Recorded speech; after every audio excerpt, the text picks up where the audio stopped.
Here's an exact formula for what should go into your furnished rental. A lot of new landlords struggle with this when they have purchased the property, but they're just not sure what actually makes a difference. So when you're purchasing, there's kind of 3 buckets that different products fall under. And if a product falls under any one of these buckets, you should buy it. So I'll tell you about one of the buckets here in a sec. But first, why should you listen to me? Who am I? Well, I'm Erin Spradlin. I have written 3 books on midterm rentals.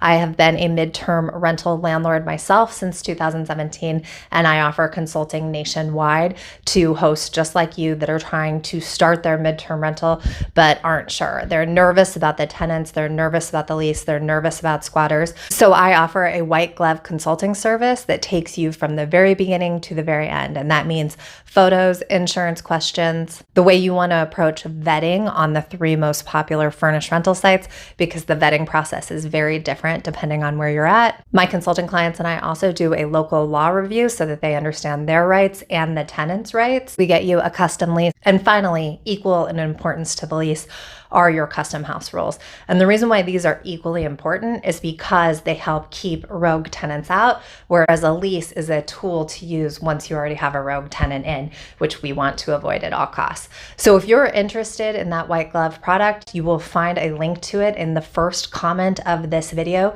and you click here, and it's the Hold My Hand package.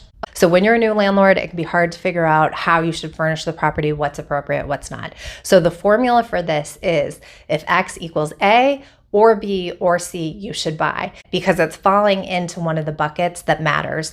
Bucket A is really important because these are items that may make or break your rental. So I have a personal example, which is that my husband refuses to stay anywhere without a king mattress. And while that's anecdotal, we know it's a very popular item to have because Airbnb has added it to their filtering system. So assuming your room is large enough to sustain a king bed, you always want to have a king bed in the property because it's not going to turn anyone off, and it's actually going to attract a lot of tenants. There's a lot of different tenant types that want a king bed. So that's an example of something that would go under bucket A because people are actually making rental decisions off of that item. Now, if you want to learn more about bucket A and also learn about buckets B and C, I have linked this video to the larger long form video about those different buckets and the formula for when to know what to buy and what to skip. Thanks.